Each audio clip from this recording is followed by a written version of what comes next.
ఈ భూప్రపంచానికి తండ్రి కైలాసాద్రి, తల్లి మానస సరోవరం. కైలాసం ప్రకృతి సహజమైన ఆరాధనా స్థలం, దేవాలయం.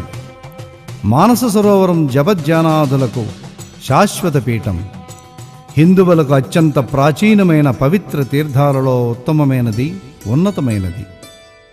ఈ ప్రాంతపు భూభాగాన్ని తాకినా లేక ఆ సరోవర జలాల్లో స్నానమాచరించిన ఆ వ్యక్తికి బ్రహ్మలోక ప్రాప్తి కలుగుతుంది అని రామాయణం చెప్తుంది. ఈ పర్వతాన్ని స్వామి నివాసమైన సుమేరు పర్వతంగా భావిస్తారు.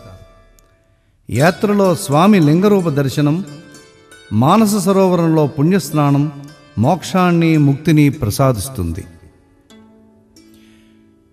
తీర్థమనే పదానికి నదీతీర పుణ్యస్థలమనే వేదార్థం. కానీ ప్రస్తుతం విస్తృతార్థం సరస్సు, పర్వతం, అరణ్యం, గుహ మున్నగు పుణ్యస్థలాలు, తీర్థాలని వాడుక. ఆ ప్రదేశాలకు చేసే యాత్రే తీర్థయాత్ర, శ్రీ కైలాస మానస సరోవర యాత్ర.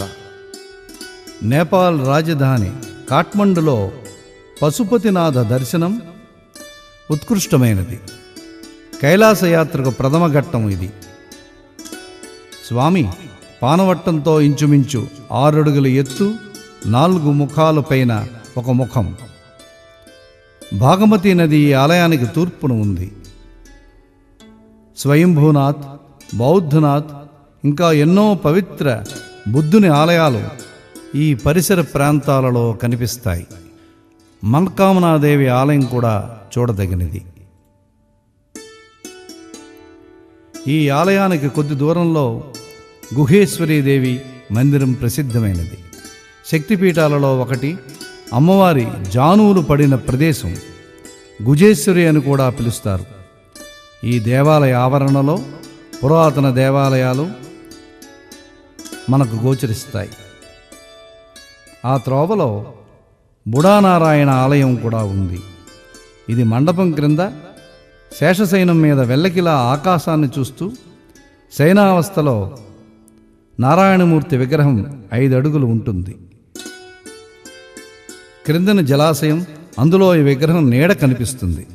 దీనికి బుద్ధ నీలకంఠర్ అంటారు. శ్రీ మహావిష్ణువు పాలసముద్రంలో శేషతల్పం మీద పడుకున్నట్టు ఉండే స్వామిని శ్రీ మహావిష్ణువు, నీలకంఠుడు అని పిలుస్తారు. నీలకంఠ నారాయణ దేవాలయ ప్రాంగణంలో గోడల మీద నాగకన్యలు, నాగమాతలు శిల్పరూపంలో మనకు దర్శనమిస్తాయి. ఈ కాఠ్మండు నగరంలో రుద్రాక్ష వృక్షాలుంటాయి. వాటి నుండి రుద్రాక్షలు ఉద్భవిస్తాయి. అవి ఏకముఖి, ద్విముఖి, పంచముఖి ఇలా ఎన్నో రకాల రుద్రాక్షమాలలు, శాలిగ్రామాలు, నవరత్నాలకు సంబంధించిన మణులు ఇక్కడ విక్రయిస్తారు.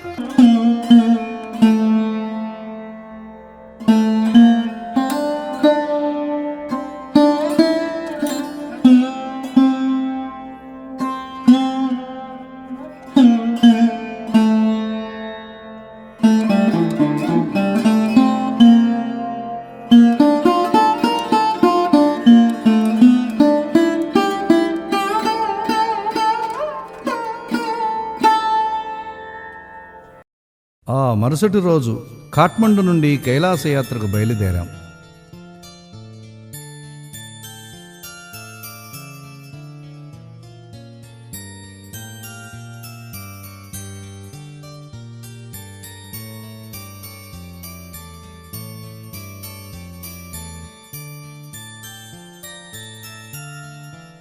ఎనిమిది కిలోమీటర్ల దూరం ఝాంగ్ము పట్టణం చేరుకున్నాం.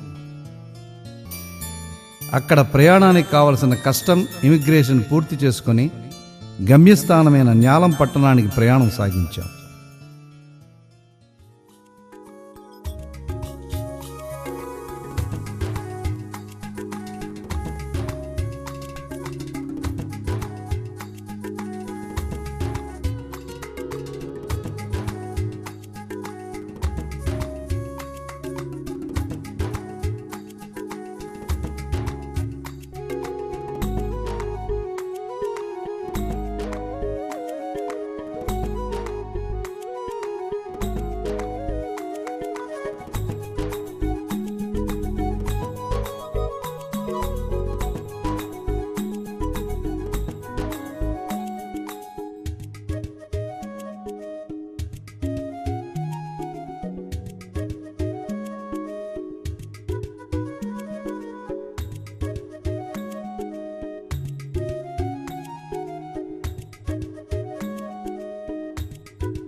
నేపాల్ టిబెట్ సరిహద్దు కొడారి పట్టణానికి పర్వతాల నడుమ గ్రామీణ ప్రాంతాల గుండా సుమారు 122 కిలోమీటర్ల ప్రయాణం చాలా ఆనందంగా సాగింది.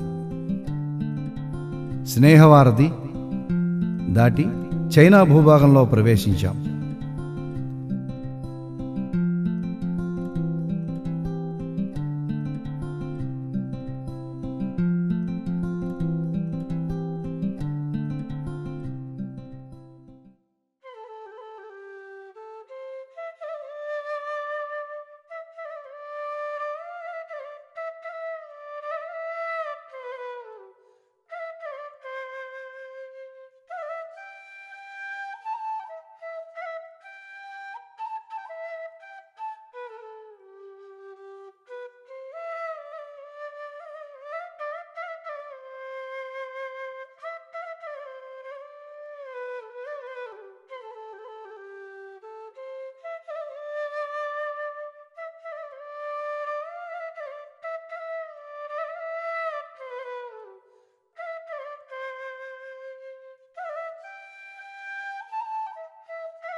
ఝాంగ్మూ న్యాలం మధ్య దూరం 35 కిలోమీటర్లు.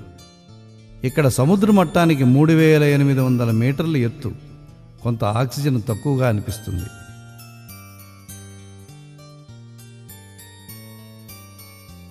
న్యాలం నగరానికి చేరుకున్నాం. న్యాలం అంటే అందమైన అని అర్థం.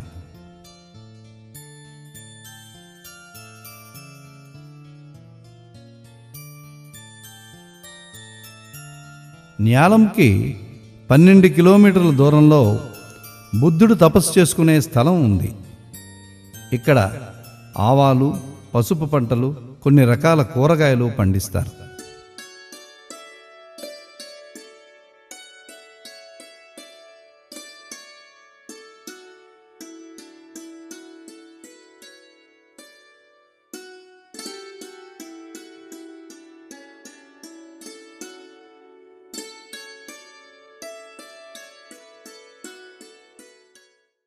ఇదే బుద్ధుడు తపస్సు చేసుకునే స్థలం. ఇక్కడికి వచ్చిన యాత్రికులు వారికి ఉపదేశమైన మంత్రాలు గాని ఉపనిషత్తులు సూక్తములు పఠించిన 1,000,000 రెట్లు పుణ్యం లభిస్తుందని అంటారు. న్యాలం నుండి బయలుదేరి బ్రహ్మపుత్ర నది ఒడ్డు నుంచి ప్రయాణం సాగించాం. నది ఒడ్డున భోజనాలు ఏర్పాటు చేశారు.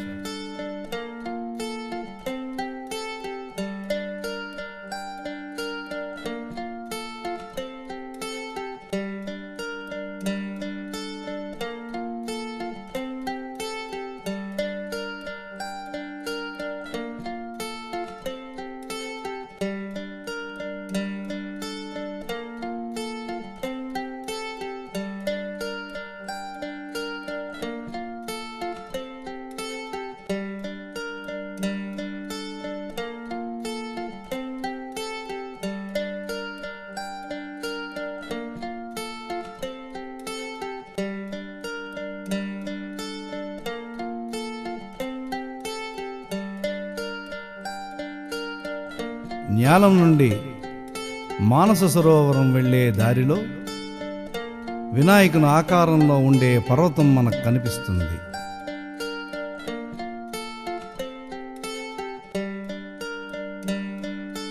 మరునాడు ఉదయం మానస సరోవరం బయలుదేరాం. సముద్ర మట్టానికి 4,530 మీటర్ల ఎత్తు. ఈ సరోవర జలాలలో సూర్యునికి అర్ఘ్యప్రదానాలు ఆచరిస్తున్నారు యాత్రికులందరూ.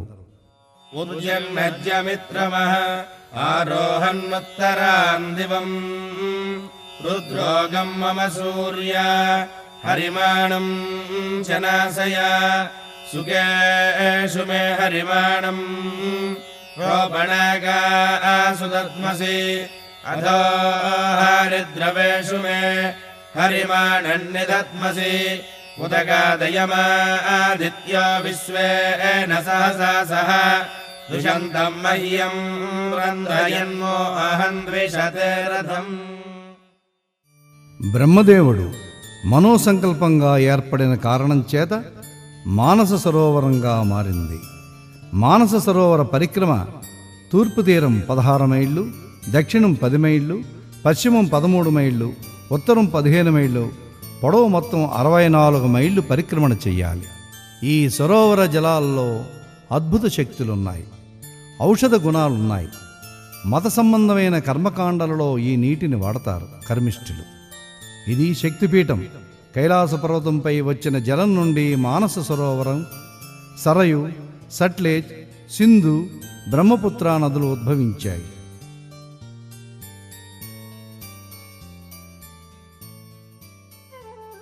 బ్రాహ్మీ ముహూర్తంలో ఈ మానస సరోవర జలాల్లో ప్రతి పౌర్ణమి నాడు దేవతలు నక్షత్ర కాంతితో స్నానమాచరిస్తారు. మేము ఆషాఢ పౌర్ణమి, గురు పౌర్ణమి నాడు ఈ దృశ్యాన్ని చిత్రీకరించాం.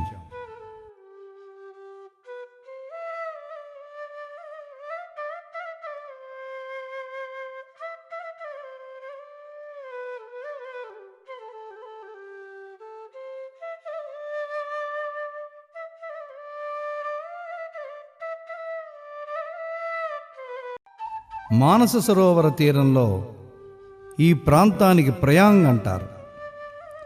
ఇక్కడ మహాగణపతి పూజ,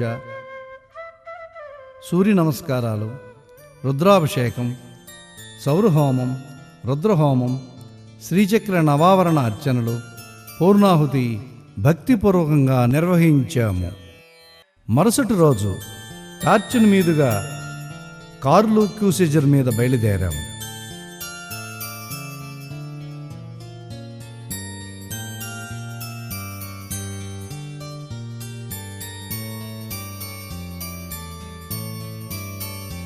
అదే టార్చన్ పట్టణం.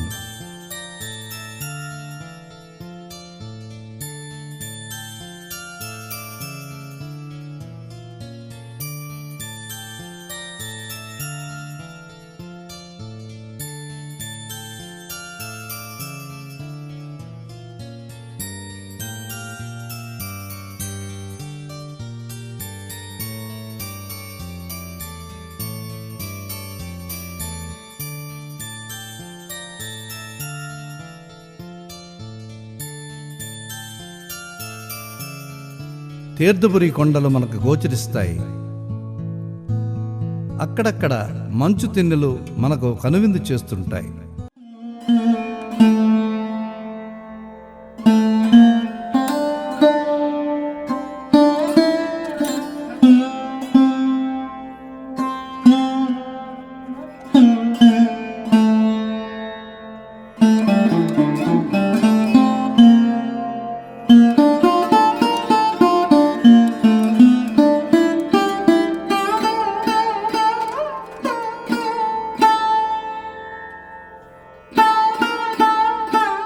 ఎనిమిది మెట్లతో ఉండే పర్వత గుహలలో ఋషులు, సాధువులు, బౌద్ధ సన్యాసులు ధ్యానం చేసుకుంటారు.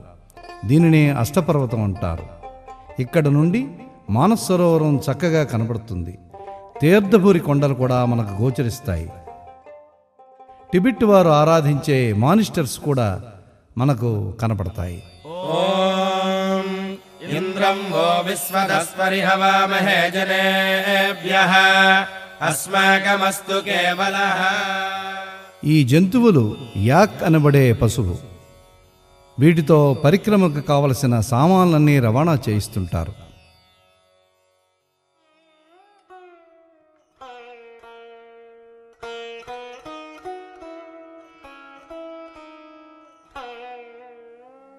ఇదే యమద్వారం. ఇక్కడ యమధర్మరాజును ప్రార్థిస్తారు. బట్టలు, చెప్పులు మొదలగు పాత వస్తువులు అన్నీ ఇక్కడ విడుస్తారు. ఇక్కడ ఇది ఆనవాయితీ. కొందరు తల వెంట్రుకలు, మరికొందరు కొన్ని రక్తపు చుక్కలు యముడికి అర్పిస్తారు.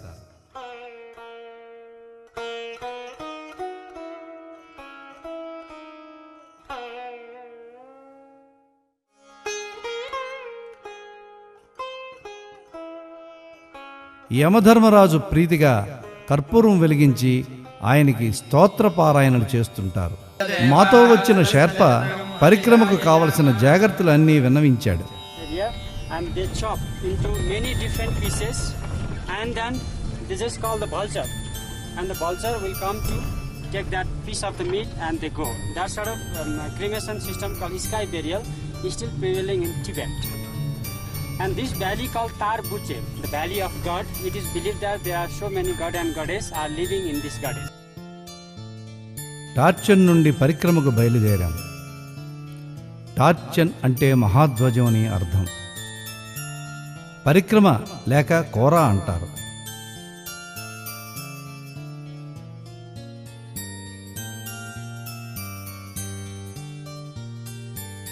ఏటవాలు ప్రాంతాలు, ఏరులు, ఇసుక దెబ్బల మీదుగా ప్రయాణం సాగింది. మార్గంలో పర్వత శ్రేణుల మీద కూడా నడిచాం. సమీపంలో గల గ్రామం చేరడానికి 12 గంటలు పట్టింది.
కొన్ని కిలోమీటర్ల దూరం ఉన్న కైలాస పర్వతం కనువిందు చేసింది. అదో మధుర క్షణం. అనిర్వచనీయమైన ఆనందానుభూతి పొందాం. మా అందరిలో ఏదో సంచలనం, ప్రయాణ ప్రయాసం అటుమాయమైంది. ఇది దక్షిణముఖ దిగువ భాగం. ఇక్కడ నుండి మహాధ్వజం కనిపిస్తుంది. అది పశ్చిమముఖం ప్రాంతంలో ఉంటుంది. ఒకప్పుడు ఈ ప్రాంతం భూటాన్ ఆధీనంలో ఉండేది. ఇక్కడ ఆక్సిజన్ తక్కువ. రుమాలులో కర్పూరం పెట్టి వాసన చూస్తే కొంత ఉపశమనంగా ఉంటుంది.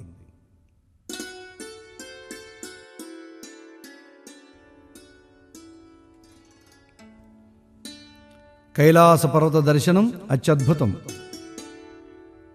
శివుని గుర్తులన్నిటిలోకి ఉన్నతమైనది కైలాస పర్వతం. పురాణాలు, రామాయణాది ఇతిహాసాలు, వేదాలలోనూ మిక్కిలి పవిత్రంగా వర్ణింపబడ్డది. జైనులు హిమ ఆభరణం అని, హిందువులు హిమ పర్వతమని, టిబెట్ వారు కాంగ్రీన్ పోచే అని ఒక్కొక్క మతస్థులు ఒక్కొక్క విధంగా పిలుస్తారు. ఈ కైలాస పర్వతం భూగోళానికి కేంద్రస్థానమని బౌద్ధ శాస్త్రాలు చెప్తున్నాయి. హిమాలయ పర్వత శ్రేణి కాశ్మీర్ నుండి భూటాన్ వరకు వేల కిలోమీటర్లలో వ్యాపించింది. అందులో మధ్యన ఉన్నది కైలాస పర్వత శ్రేణి, వాని మధ్యలో ఉన్నది కైలాసగిరి. ఈశాన్య దిశా భాగంలో చూస్తే కైలాసగిరి బోర్లించిన వెండిగినిలా కనిపిస్తుంది మనకు. కైలాస పర్వత 4 ప్రక్క భాగాలు స్వర్ణ రత్న ఖచ్చితాలు. తూర్పు ముఖం స్ఫటికం, దక్షిణం నీలమణి, పశ్చిమం మాణిక్యం, ఉత్తరం స్వర్ణ జటితం, సుగంధాల వెదజల్లే పువ్వులతోనూ ఔషధాలతోనూ నిండి ఉంది.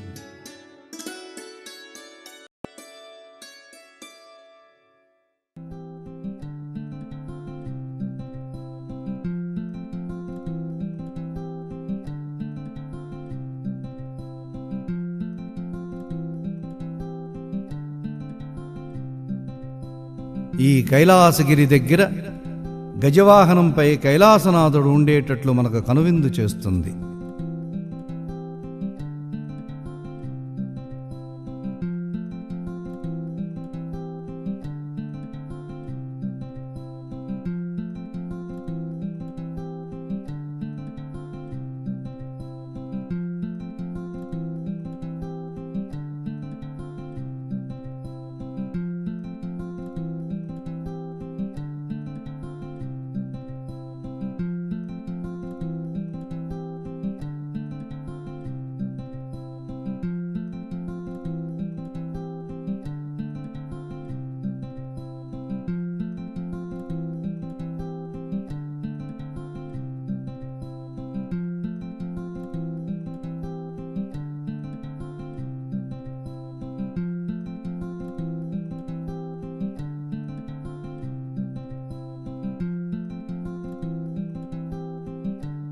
ఆ రాత్రి డోల్మలా పర్వతం మీద బస చేశాం.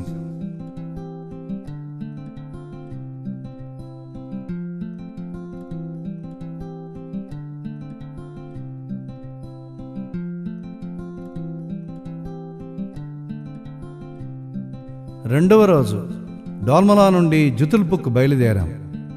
ఇక్కడ టిబెట్ యాత్రికులు నేల మీద సాష్టాంగ నమస్కారం చేసి మృత్యుదేవత అయిన యమధర్మరాజును ప్రార్థిస్తారు.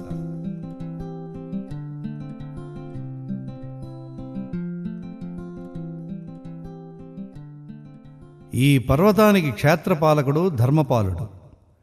పులితోలు ధరించి, పుర్రెలమాల మెడలో, చేతుల్లో డమరకం, త్రిశూలం ధరించి నిల్చున్న రీతిలో ఉంటుంది. కైలాసగిరి చుట్టూ కొండలు, వరుసకు 500 చొప్పున 990 వరుసలలో దేవతలుంటారని, వీరే ప్రమదగణాలని చెప్తారు.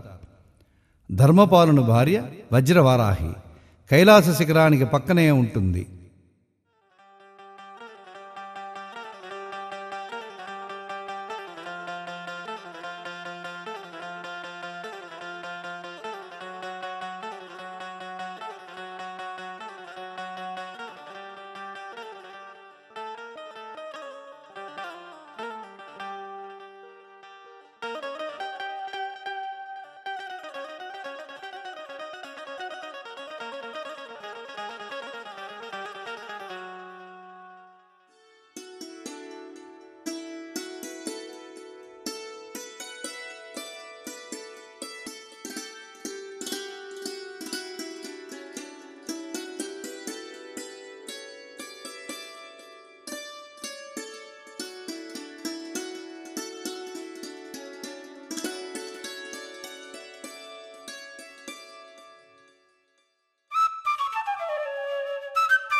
ఆ రోజు సూర్యోదయం చాలా చక్కగా అయింది. మనకు కైలాసగిరి బంగారు వర్ణంలో దర్శనమిస్తుంది. కైలాస శిఖరే రమ్యే శంకరస్య శివాలయే, అదే బంగారు రంగులో ఉన్న కైలాసగిరి. సూర్యరశ్మి వేడికి మంచు కరిగి ఆ జలాలు మానస సరోవరంలోకి కలుస్తుంటాయి.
కైలాస పర్వతం క్రింద భాగాన ఇక్కడ గౌరీకుండ్ అనే చిన్న సరస్సు కూడా ఉంది.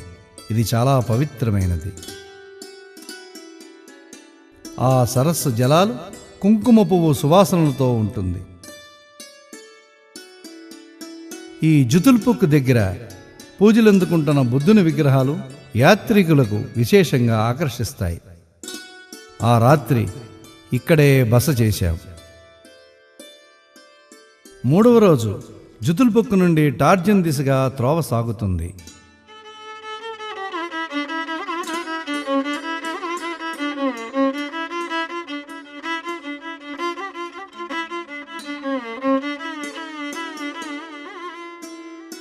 కైలాస మానస సరోవర యాత్రకు వచ్చిన యాత్రికులు వారు చూసిన దృశ్యాలు, అక్కడ చేసిన పూజలు, వారు మనసులో ఉన్న మాటలు అందరూ కూడా వివరించారు.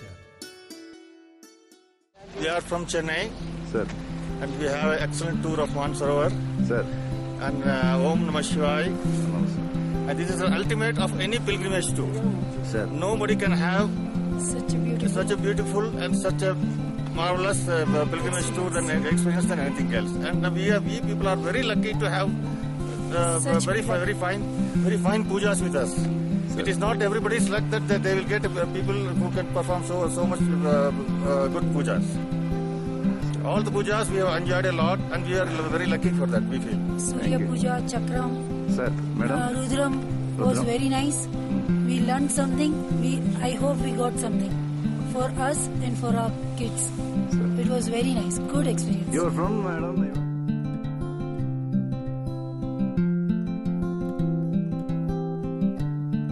Yes. This is my fantasy to come there and learn Aditya Radham. I want to come Aditya there. హృదయం పుణ్యం సర్వశత్రు వినాశనం జయావహం జపే నిత్యం అక్షయం పరమం శివం. Correct. I used to say before 20 years, Sir. but I was not that correct.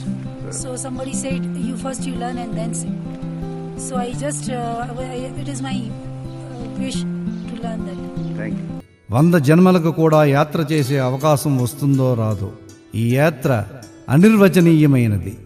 మనసుకు ఉల్లాసం కలిగించే మానస సరోవరం, కైలాస శిఖరం మానవ జీవితంలో ఒక్కమారు చూస్తే 7 తరాల వారు పునీతులవుతారని వేదాలు వల్లిస్తున్నాయి.